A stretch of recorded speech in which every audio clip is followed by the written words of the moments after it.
हमारे 5K ढोल channel को सब्सक्राइब करें और साथ ही दिए गए घंटी के निशान को दबाना ना भूलें।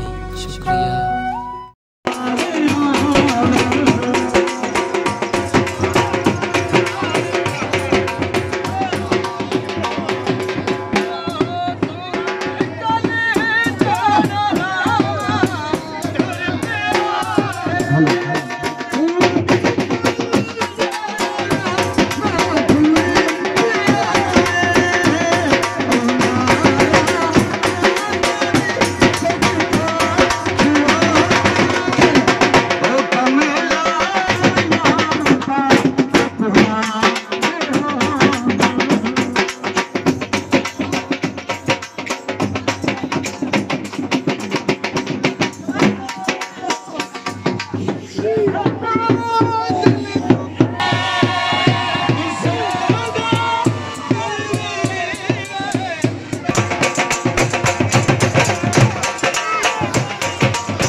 हेलो तो बोले सब भाई जरा कम बात कर।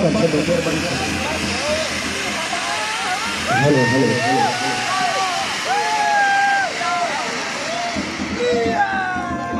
यार प्रोग्राम खराब हो गया।